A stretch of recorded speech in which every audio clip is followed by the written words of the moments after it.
Bueno, pues tiempo ya de conversación. Como les apuntaba, vamos a charlar con el consejero de Turismo, Cultura y Deportes del Gobierno de Canarias. Es lanzaroteño, como todo el mundo sabe, Isaac Castellano. ¿Qué tal? Muy buenas tardes. Hola, muy buenas tardes. Y muy bienvenido.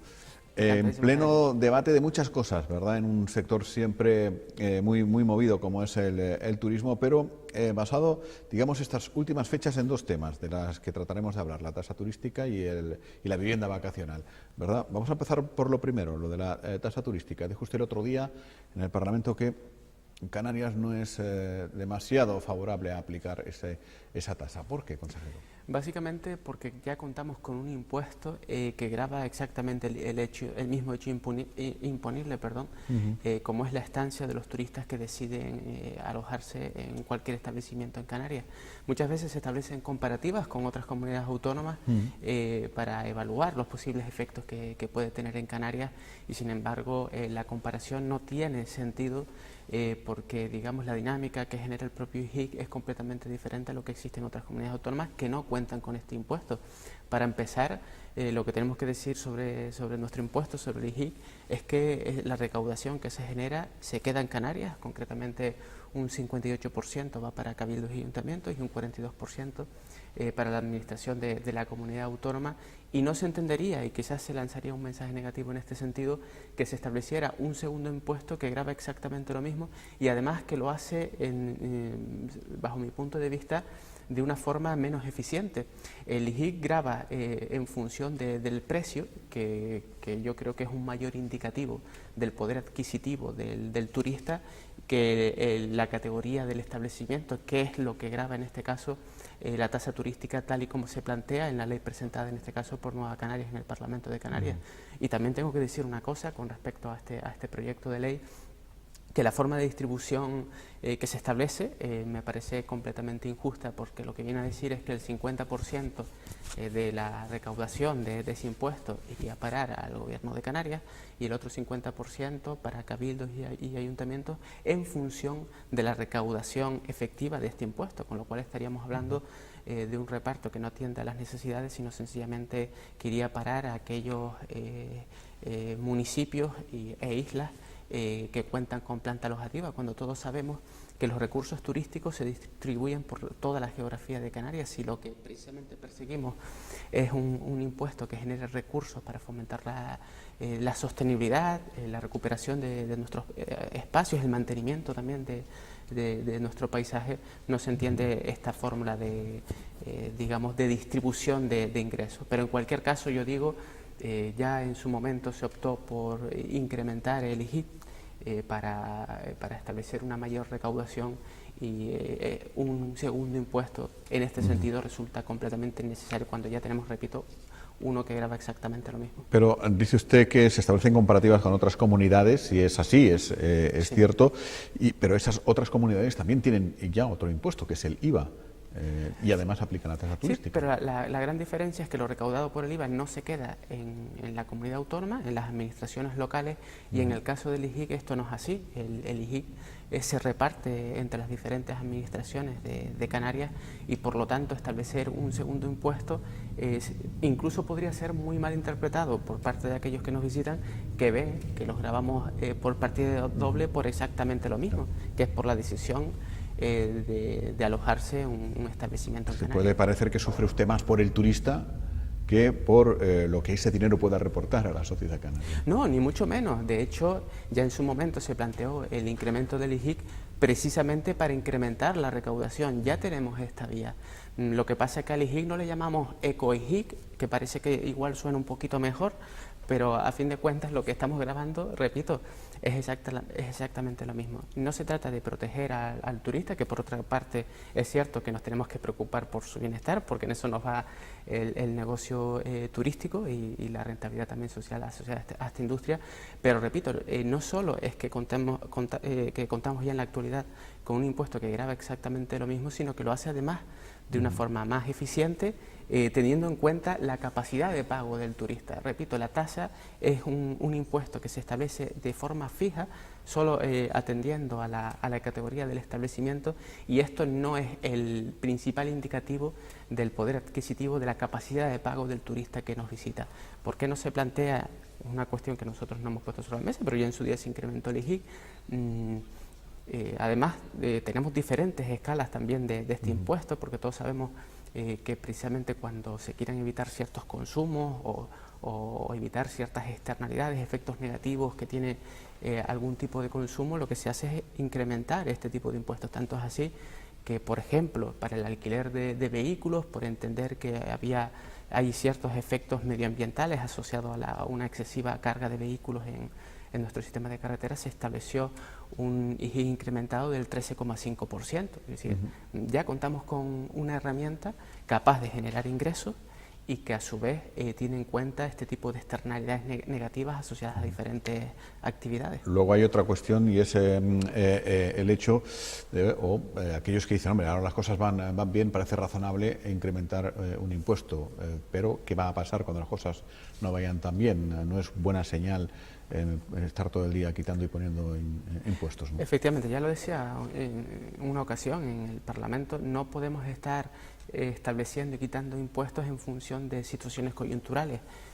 Me parece que sería incomprensible por parte de aquellos que nos visitan, que hacen negocios en Canarias, no encontrarse con un sistema que sea medianamente estable. Y es cierto, además, que ahora el escenario a nivel turístico, por diferentes cuestiones asociadas al ámbito internacional, como puede ser el Brexit, de la recuperación de los países de la cuenca mediterránea, va a cambiar, digamos, el escenario con el que nos encontramos. Bueno, otra cuestión. Turismo vacacional o alquiler vacacional. Su gabinete, su departamento está regulando toda esta cuestión. ¿En qué punto estamos? ¿Por dónde vamos, consejero? Pues ya tenemos un borrador prácticamente ultimado, a falta de algún detalle por resolver. En todos estos meses hemos ido teniendo reuniones con diferentes colectivos, porque entendemos que el fenómeno del alquiler vacacional es tremendamente complejo y afecta a diferentes sectores de la sociedad, y todos estos elementos tienen que ser tenidos en cuenta. Nosotros siempre hemos partido del objetivo de que tenemos que ser capaces de garantizar el acceso a la vivienda por parte de la población residente y a su vez hacer compatible eso con una apuesta por la calidad y la sostenibilidad en la industria turística. A partir de aquí hemos establecido diferentes análisis. El decreto entrará en cuestiones relacionadas con la zonificación, con la responsabilidad de las propias plataformas a la hora de suministrar información, con la calidad de los propios establecimientos, con qué es lo que tiene el contenido que tienen que tener las viviendas, y en definitiva al final lo que pretendemos es dotarnos con un instrumento que sea flexible, porque si hay algo que tenemos perfectamente claro es que la realidad del alquiler vacacional, yo siempre digo que no es que sea diferente entre islas, que ya sería decir, sino que incluso dentro de las islas nos encontramos con ámbitos territoriales en el que la manera en que se desarrolla este fenómeno es completamente diferente. Por lo tanto, las administraciones insulares y municipales, en función de las competencias en ordenación territorial y urbanismo, tendrán margen para adaptar la regulación a la realidad de sus propios territorios, estableciendo ya sea prohibiciones o nosotros lo que planteamos también es la posibilidad de que se establezcan estándares de implantación. Esto significa que se podrá establecer un tope de alquiler vacacional, de viviendas dedicadas al alquiler vacacional, en relación con las disponibles para los residentes, porque estos equilibrios es importante mantener. Pero digamos, se descentraliza la cuestión hacia la isla e incluso hacia el municipio. ¿Y quién se queda con los impuestos que se recaudan en el alquiler vacacional legal? No, por ejemplo, el IGIC se va a distribuir como porque el ayuntamiento puede decir, hombre, me encargo yo de decidir en esta calle qué vecino sí y qué vecino no, sí, pero, y luego...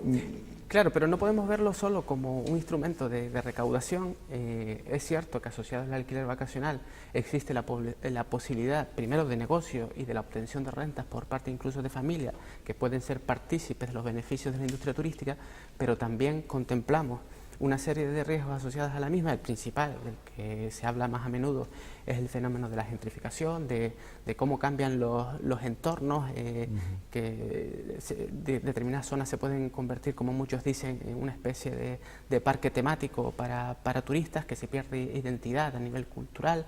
Pues todos estos elementos tienen que ser tenidos en cuenta a la hora de establecer medidas. No solo se trata de una cuestión de de recaudación por parte de las diferentes administraciones, sino de poner en una balanza los beneficios que existen asociados al alquiler vacacional, porque esto es innegable, con una serie de riesgos que hemos observado fundamentalmente en otros destinos turísticos y que queremos evitar que esas situaciones se reproduzcan en Canarias, y por lo tanto me parece que ayuntamientos y cabildos, en función de esto y no de una cuestión meramente recaudatoria, tienen que tener margen para tomar decisiones. Es decir, que habrá un marco, digamos, un marco general de estándares, y luego cada municipio podrá establecer dentro de ese marco y en base, bueno, pues a la realidad social de su municipio, techos, zonas, etcétera. Podrá jugar con ello. Efectivamente, nosotros estableceremos lo que es la situación de partida, aquellos sitios donde se puede establecer el alquiler vacacional y donde no, y a partir de esa situación de partida, que nosotros sobre todo la hemos establecido por algunos principios de prudencia, los ayuntamientos y cabildos tendrán ese margen de actuación. Incluso si alguna administración entiende que en su territorio el alquiler vacacional no debe tener lugar, también tendrá la posibilidad de prohibirlo. No solamente va a ser, por tanto, interpreto las directrices que marque el Gobierno en base a estándares, sino también en base a suelos, a tipos de suelo, a zonas, a lugares. Incluso zonas, claro, efectivamente, porque el fenómeno del alquiler vacacional, desde el punto de vista territorial, se distribuye de una forma no uniforme. Esto es una cuestión que tenemos perfectamente clara, y la tipología de suelo no es un argumento suficiente para establecer limitaciones. Yo siempre digo, por ejemplo, no es lo mismo la zona de Argana Alta, por ejemplo, desde el punto de vista de interés turístico, a la zona cercana del reducto. Pueden tener la misma calificación desde el punto de vista urbanístico, y sin embargo las realidades con las que nos encontramos desde el punto de vista del alquiler vacacional son completamente diferentes. Ya. Pero, claro, pero eso es un tema bastante complejo, ¿no? En Baleares creo que es. Ahora prohíben el alquiler vacacional en pisos, ¿no? Esto es una opción que estableció no Baleares, sino el Ayuntamiento de Palma, precisamente porque allí en Baleares también han derivado a las administraciones locales, las insulares, los consejos, si no recuerdo mal los nombres, consejos y municipios, la toma de decisiones con respecto a la zonificación, precisamente porque la normativa, la regulación se tiene que adaptar a las diferentes realidades. En este sentido va a haber bastante similitud con respecto a lo establecido en Baleares. Ajá.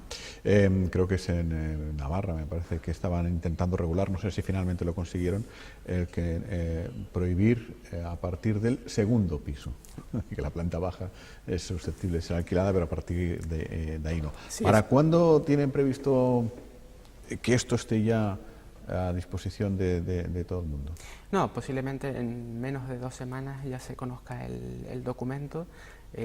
Habrá una exposición pública, evidentemente, posibilidades de presentar alegaciones, y en función de eso pues estableceremos diferentes medidas. De todas formas, una puntualización, porque es cierto que con respecto a edificios se están estableciendo limitaciones en algunos lugares. Esto se hace fundamentalmente para evitar la presencia de pseudohoteles en el territorio, es decir, unos establecimientos dedicados exclusivamente al uso turístico con unos requisitos de calidad inferiores a los que se establece para este otro tipo de establecimientos. Pero en cualquier caso, ya repito, en cuestión yo creo que en torno a las 2 semanas ya podremos exponer ese documento. ¿El decreto va a diferenciar entre el alquiler vacacional individual en manos de una familia que tiene su casita, su finca, su lo que sea, el alquila, a empresas dedicadas ya al alquiler profesional? Es decir, empresas que tienen a su disposición 100, 150, 50, 20 camas. Lo que se plantea es que se hable de actividad profesional cuando se gestionan, por ejemplo, más de 3 viviendas. El número exacto pues está por establecer, pero en cualquier caso existen también limitaciones desde el punto de vista legal, porque hay gente que plantea que no puede hacer más de una vivienda a la que se pueda gestionar. Estas cuestiones desde el punto de vista legal, de la propia libertad de mercado, pues existen, digamos, limitaciones a la hora de establecer normativa en este sentido.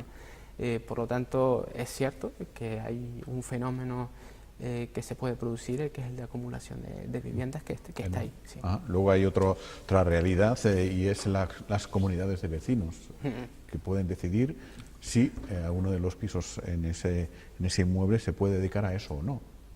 Efectivamente, aquí el problema nos lo encontramos con la ley de propiedad horizontal, según la cual se entiende que para que exista un cambio en los estatutos tiene que haber unanimidad por parte de los miembros de la comunidad, y por lo tanto para establecer una prohibición al alquiler vacacional se requiere la misma, que todos los propietarios estén de acuerdo. ¿Qué ocurre? Que exista un solo propietario que quiera establecer el alquiler vacacional, aunque sea en contra del criterio de todos los demás vecinos, pues tiene la posibilidad de hacerlo, porque no se les puede prohibir, sobre todo a las comunidades digamos antiguas, en las que este fenómeno no se consideraba, ¿no? Cuando se compraba la propiedad. En este sentido estamos trabajando en dos líneas. Primero, estamos analizando si desde el punto de vista normativo en la comunidad autónoma podemos establecer algún tipo de medida. Es una cuestión que cerraremos próximamente. Y en segundo lugar, hemos propuesto una mesa de trabajo con el conjunto de comunidades autónomas, que está recibiendo, todo hay que decirlo, una muy buena respuesta por parte de las mismas, precisamente para que todas pongamos sobre la mesa una serie de problemas asociados al alquiler vacacional, y hacer planteamientos también en el marco del Estado, porque la ley de propiedad horizontal es competencia estatal, para que podamos regular de una forma integral el fenómeno del alquiler vacacional. Yo siempre lo dije desde un principio, que si lo queremos hacer, si queremos abordar todos los fenómenos asociados al alquiler vacacional, nos tenemos que implicar el conjunto de las administraciones, desde la estatal a la autonómica y las locales. Bueno, vamos a dejar ya este asunto al margen. El otro día le escuché hablar de que hay que conseguir identidad, hablando del tema turístico. ¿Qué quiere decir con eso? Aquí estamos hablando de incorporar, cuando hablamos de recursos identitarios, hablamos sobre todo de recursos culturales. Es obvio que el principal valor, el motivo por el que nos visitan de forma mayoritaria, es nuestro clima. Nosotros hablamos del mejor clima del mundo, la idea de un destino que revitaliza, digamos, aquel que nos visita, pero si queremos competir en algo más que en precios, tenemos que ser capaces de establecer elementos que nos diferencien de otros destinos que también pueden ofrecer buen clima, quizás no tan bueno como el de Canarias, pero también pueden ofrecer buen clima en diferentes temporadas. Por lo tanto, es importante que sepamos primero localizar esos recursos y después incorporarlos a la oferta turística. Lo hemos hecho con bastante éxito en el ámbito gastronómico, con campañas como Crecer Juntos, que han supuesto un incremento importante del producto local, sobre todo el tema de los vinos, que a través de las ventas en GMR se han incrementado un 25%, un 8% en nuestros quesos, que además son muy reconocidos internacionalmente, un 6% en cárnicos y derivados, y sobre todo creo que hemos cambiado la percepción que el propio canario tiene acerca del producto, y esto es importante a la hora de situarlo también en el ámbito turístico. Esto lo tenemos que seguir haciendo en otros ámbitos. Estamos trabajando, por ejemplo, en la red de museos, red y guía de museos, para incorporarlas también a los circuitos turísticos. Entendemos en nuestras campañas promocionales, y esto es un debate que ahora está sobre la mesa, cuando se habla de los municipios turísticos, nosotros entendemos que los recursos turísticos de Canarias están distribuidos por todas las islas, por todo nuestro territorio, y por lo tanto el debate de qué es o no turístico creo que tenemos que abordarlo de forma amplia, incorporando en nuestra oferta también estos elementos que tienen que ver con nuestro patrimonio, con nuestra arquitectura. Usted tiene la ventaja de que no tiene que pelearse, entre comillas, con nadie, porque su cartera es turismo y cultura, además de deportes, ¿no? Sí, efectivamente. De hecho, la gran ventaja de que estas tres áreas estén concentradas en turismo es que podemos establecer sinergias. En el ámbito del deporte también estas sinergias se notan muchísimo, porque, bueno, de hecho, en torno al 9,2% de los turistas que nos visitaron en 2017 tenían como motivación el deporte o el turismo activo. Pero esto además genera proyecta una imagen exterior de Canarias muy positiva, porque aquel que viene a hacer deporte normalmente a través de sus redes sociales promociona nuestros paisajes, promociona nuestro clima. Al final se convierten en prescriptores de Canarias que establecen, repito, una sinergia con la industria turística que es muy positivo. Nosotros tenemos una plataforma específica dedicada al turismo deportivo, en el que no solo promocionamos Canarias como un espacio ideal para la celebración de eventos, sino también para el entrenamiento a lo largo de todo el año. El gran reto, si queremos incrementar los beneficios asociados al turismo más allá de cuántos turistas nos visitan, es ser capaces de conectar diferentes motivaciones, porque los perfiles del turista que visita Canarias afortunadamente cada vez es más variado, con los recursos de los que disponemos, para que el gasto sea mayor y para que el conjunto de la sociedad se pueda beneficiar de esta industria. Una cuestión que también he leído que le preocupa es la formación de los profesionales que interactúan con el turismo, en el sector servicios, ¿no? Y en ese sentido anima a formarse en los hoteles escuela, ¿no? de Canarias. ¿Y qué pasa con Lanzarote? Lanzarote hace años que estábamos en el mapa de la formación de Canarias con el restaurante escuela, el fondeadero. Desperdiciamos una escuela de hostelería porque no sabíamos qué hacer con ella, teníamos miedo de que no había un título y llegan los vascos y crean el Basque Culinary Center y si no hay título lo ponen ellos y se ha acabado. ¿Qué pasa? Son vascos. Y al final quedamos fuera del mapa de la formación. Bueno, fuera del mapa desde el punto de vista de los hoteles escuela. Es cierto que sí, tenemos el Fonzamas. Restaurante, pero sí que es cierto que en este ámbito lo que hemos planteado es la posibilidad, desde luego no es algo que se pueda producir a corto plazo, de extender el modelo de Cansa al conjunto de las islas, especialmente a las turísticas, y es cierto que en este sentido hay un déficit en Lanzarote que hay que abordar. Nos parece fundamental que si aspiramos a ser un destino turístico caracterizado por su excelencia, tenemos que formar a nuestros jóvenes para que ofrezcan un mejor servicio en la industria turística. Esto es una cuestión que tenemos perfectamente claro. Hemos adaptado además los planes formativos de Cansa a la realidad del mercado, fortaleciendo sobre todo lo relacionado con el aprendizaje de idioma.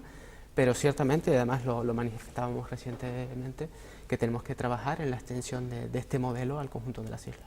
Así es. Bueno, y en cuanto a las infraestructuras, la última vez que estuvo aquí estaban todavía ahí en medio lío con el tema de la adjudicación de las cucharas. Ya se ha desbloqueado el paseo de las cucharas, se ha adjudicado a una empresa y se supone que debe estar ya o empezando o a punto de hacerlo. Sí, efectivamente. Afortunadamente yo creo que esta es una obra muy demandada, esperada también por parte de los vecinos de Costa Teguise, y yo siempre digo y me atrevería a decir que del conjunto de la sociedad de Lanzarote, que va a ver como un espacio de gran importancia en el entorno del litoral de Costa Teguise, va a mejorar de una forma sustancial, va a mejorar la competitividad turística de la zona y sobre todo va a ser un espacio de disfrute, repito, para los vecinos, que van a disponer de circuitos deportivos, de parques infantiles, zonas para la realización de pequeños eventos, en un plazo que está establecido en las propias bases de 40 semanas a partir del momento de la publicación. Es cierto que es la propia empresa la que ahora tiene que organizar el trabajo para iniciar las obras, pero estamos hablando de que si se cumplen los plazos, a principios de 2019 ya podremos contar con una avenida remodelada en Costa Teguise. ¿Y qué pasó con la otra empresa, aunque usted llegó con posterioridad a esta cuestión? La empresa que tuvo que hacerlo lo hizo mal, etcétera. ¿Se ha podido recuperar la fianza? En estos casos lo que se paga es por el trabajo realizado, es lo que se hace en estos casos. Es cierto que ese fue un proceso en el que no participé porque no estaba presente, pero al final los pagos siempre se hacen en función de las propias certificaciones que hay de las obras. Y de las obras bien hechas. Sí. En fin, consejero, pues nos ha encantado tenerlo hoy aquí. Muchísimas gracias. Muchas gracias. Y buenas tardes. Enseguida continuamos. Hoy es jueves, tertulia de mujeres, mirada femenina de las cosas que pasan a nuestro alrededor. Nos acompañará María Moreira, Ana María García, Leticia Padilla y Olivia Duque. Hasta dentro de un momento.